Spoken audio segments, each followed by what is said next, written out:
Brasilinas e brasilinos, o clima no Supremo Taiaiá Federal azedou.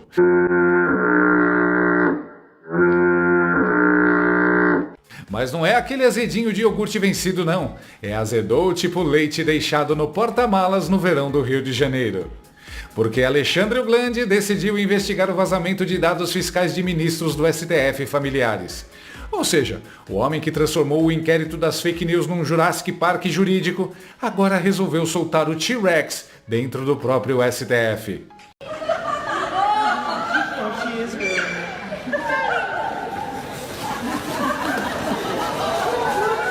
E aí, meu amiguinho, o caos começou. Nos bastidores, ministros que já não aguentavam mais o Xandão reagiram como gente que descobre que o colega de república é um serial killer. Peraí, ele pediu o quê pra Receita? Um ministro influente falou o óbvio que ninguém mais tem coragem de falar em voz alta. A ordem é ilícita. Segundo ele, só o presidente do STF, Edson Fraquinho, poderia pedir isso direto à Receita. Mas não, Xandemar foi lá no modo... Deixa comigo que eu resolvo essa porra toda. E ainda fez tudo em sigilo, dentro do inquérito das fake news.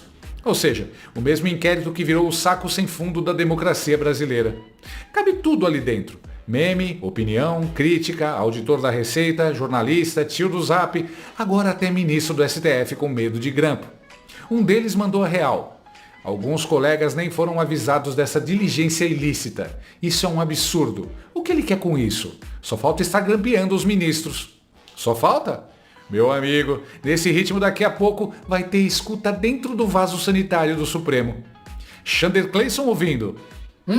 Esse ministro aí fez cocô nervoso hoje. Tá com culpa no cartório. Enquanto isso, os aliados do Xander Clayson fazem o papel clássico do amigo de bandido. Não, veja bem, não tem nada demais. E soltam uma frase maravilhosa que resume o Bananil 2026. Ele vai pra cima de quem organizou essa pancadaria no STF. Banqueiros, imprensa, executivo. Ou seja, André Esteves, Itaú, Globo, Lula. Que bonito. A democracia brasileira agora funciona assim. Juiz escolhe os inimigos por setor econômico. Hoje é banqueiro, amanhã é imprensa, depois executivo. Sexta-feira vai sobrar pra pastelaria da esquina. Muito obrigada. Eu tô com um pouquinho de pressa. Será que você poderia dar uma agilizada? E eu adorei o tom de filme de ação. Ele vai pra cima. Não é investigar, não é apurar, não é julgar. É ir pra cima. É STF versão UFC. Inimigos da democracia. Você é um covarde. Um ataque à liberdade. Quer dizer que a gente não pode chamar pecado de pecado. Tá certo ele. Tem que deixar os salvadores da democracia receber propina em paz mesmo. Alexandre vai pra cima de banqueiros, imprensa e executivo. Quem poderia imaginar, né? Agora chegou a hora da turma que assinou a cartinha da democracia. Aquela galera que batia palma enquanto o Xandão atropelava a lei. Vai, Alexandre, pisa neles. Agora estão tipo... Calma, Alexandre, não era pra pisar em mim, não. É impagável. E eu repito o que eu sempre disse. Que eles recebam exatamente o mesmo tratamento que defenderam para os bolsonaristas. Sem choro, sem editorial emocionado, sem textão sobre Estado de Direito. Agora aguenta, tá bonito. É pouco, eu acho que cabe mais, e eu acho que cabe mais, que tá pouco, meu Brasil. Vamos que cabe mais, transação, cabe mais, bora, meu time. A gente avisou lá atrás, ninguém ouviu.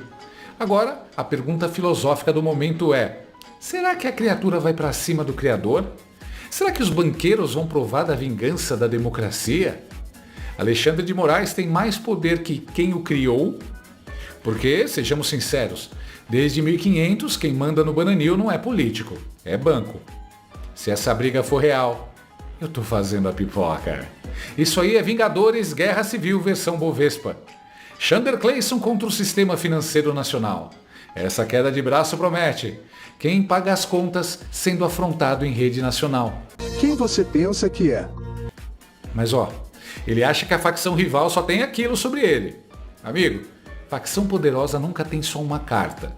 Tem o baralho inteiro. Tem caixa de baralho. Tem fábrica de baralho. É Xandão no modo sem controle. É Xandão contra o mundo. E o mais bonito, ele ainda faz tudo em nome do Estado brasileiro. Com legitimidade. Isso mostra o nível de putrefação dessa democracia de papel crepom que a gente vive. Agora pensa comigo. Um ministro do Supremo dizendo que vai para cima de banqueiro, imprensa e executivo. Isso não é justiça. Isso é guerra institucional. O cara é juiz, porra. Juiz julga fatos, não escolhe inimigos. Se eles são culpados, investiga dentro da lei. Se não são, não persegue. Simples. Se eles não são criminosos no inquérito do STF, ele não deveria ir para cima. Se são criminosos, ele não deveria esperar pisarem no calo dele para agir. Isso tem nome, prevaricação. E outra coisa, ninguém organizou pancadaria nenhuma contra a STF. O próprio STF fez isso quando usou cargo para enriquecer, fazer negociata milionária e agir fora da lei. E detalhe importante, ocupante de cargo não é a instituição. O STF existe há mais de um século. Nunca foi tão humilhado quanto agora. Aliás, o clima lá tá totoso. Segundo Lauro Jardim, o clima é péssimo, de muita desconfiança. Ninguém confia em ninguém. Será que Alexandre quer montar dossiê contra outros ministros? Ou seja, o STF virou um Big Brother paranoico. Todo mundo achando que o colega está gravando áudio escondido. O recado do Chandler Clayson é claro. Se eu vou cair, vou colocar fogo em tudo. Vou arrastar todo mundo pro abismo. Isso inclui togado, político, banqueiro, blogueiro do regime, portal de notícia, TV, rádio. Vai ser lindo. Vai ser cinematográfico. Vai ser o Titanic institucional. E a imprensa já entendeu. Entrou em pânico. Há desespero total na Globo News. A jornalista Júlia do Habib e o sósia do Gonzo, Octávio Fedes, estavam se borrando ao falar das operações da PF.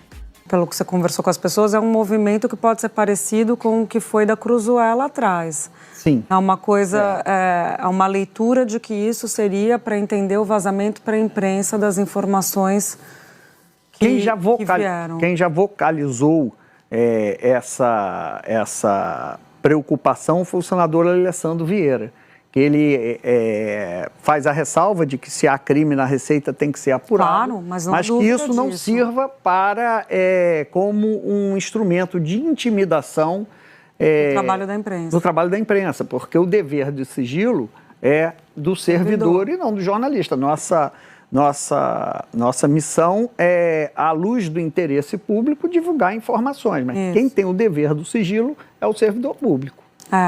E muito bem, porque a Receita já estava fazendo uma investigação, né? Isso é importante a gente saber.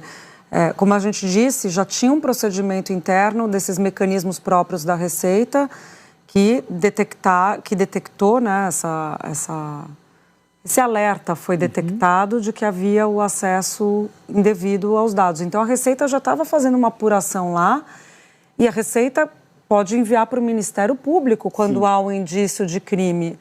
O que chama a atenção aqui nesse contexto, nesse arranjo, melhor falando, é o inquérito das fake news no meio, com o STF como vítima investigando, né? Embora haja esse alinhamento maior que você bem destacou com a PGR hoje. Hoje o Paulo Gonet é alguém bem aliado ao Supremo. Todas as decisões que ele tomou, principalmente nesse caso Master, são posições de alinhamento a uma ala ali da Suprema Corte, né?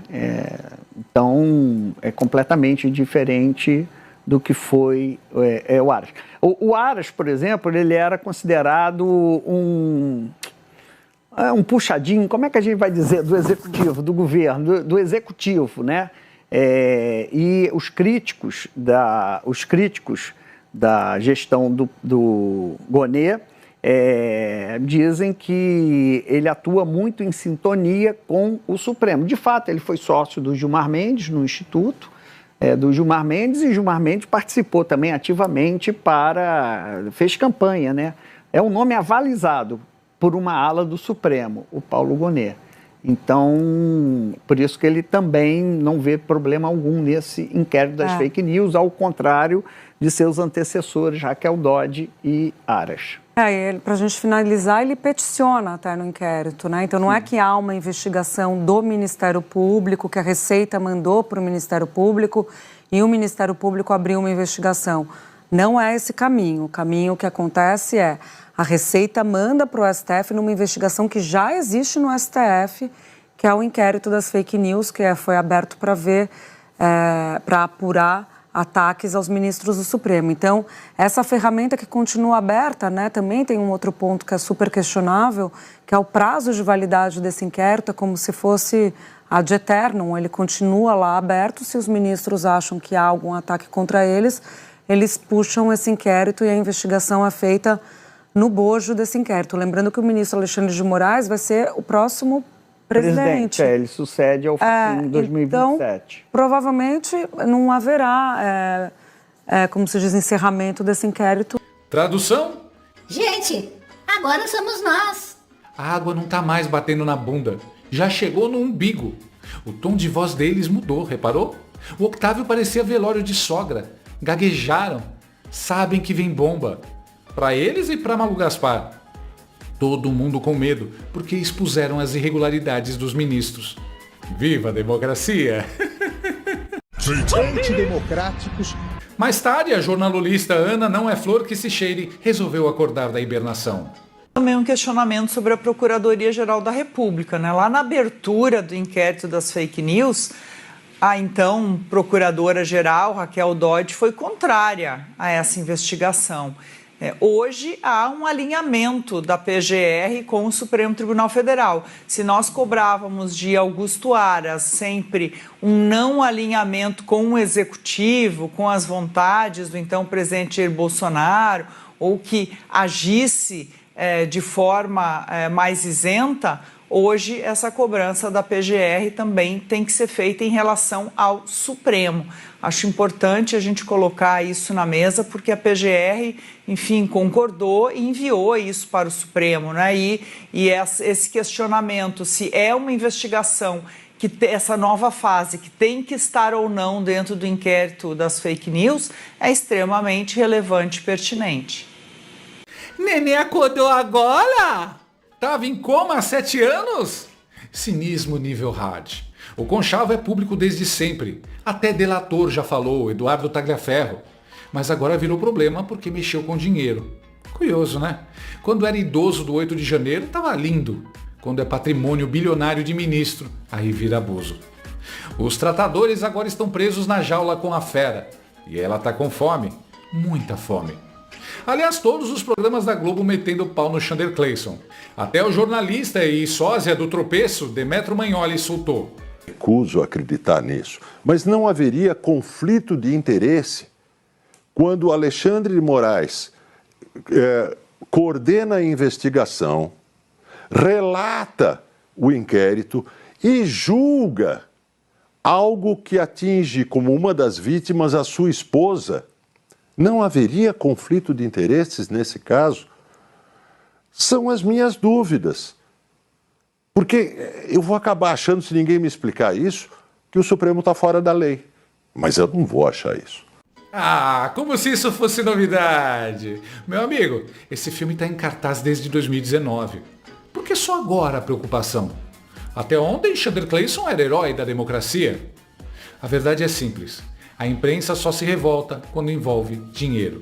Velhinho preso? Ok. Perfil bloqueado? Lindo. Exílio político? Democrático. Contrato milionário da esposa? Aí virou ditadura. E agora os militantes de redação que defenderam o inquérito das fake news por 7 anos estão chocados, porque o mesmo inquérito pode cair no colo deles. Surpresa nível Pikachu. Quero ver botar o gênio de volta na garrafa agora, porque não vai. E lembrando, em 2019, Chandler Clayson já usou esse inquérito para afastar auditores da Receita que investigaram ministros. Transformaram servidores em bodes expiatórios. Anos depois, ficou provado que eles só trabalhavam. Mas a reputação já tinha ido para o ralo. Agora, Chandemar tenta repetir a jogada para desviar foco do contrato milionário da esposa e do resort do Toffoli. Só que dessa vez, a imprensa sentiu no lombo. E quando dói no bolso ou na carreira, a coragem aparece. No fim das contas, nem prova de vazamento existe. Sistema da Receita apita qualquer acesso. Tem formulário, tem controle, tem punição pesada. Ou seja, vazamento ali é raridade. Mas o espetáculo da perseguição já está montado. Como sempre. Conclusão, meus amiguinhos. Alexandre de Moraes criou um monstro jurídico. Usou, abusou, expandiu. Agora o monstro virou para dentro. E está devorando os próprios criadores. A criatura contra o criador. O feitiço contra o feiticeiro. E o bananinho? O bananinho aplaude rindo nervoso enquanto tudo pega fogo. Porque se é para afundar, que seja em alto nível. Com banqueiro, ministro, jornalista e político, tudo junto no mesmo caldeirão. E honestamente, depois de tudo que defenderam, eu só digo: senta que lá vem a vingança democrática. E vai ser maravilhosa de assistir. Resumindo o filme brasileiro de terror, criaram um monstro achando que ele só ia assustar os outros. Agora estão correndo dele pela vila. Frankenstein do Guillermo del Toro Feelings, só que aqui o monstro é careca, togado e morde os próprios criadores.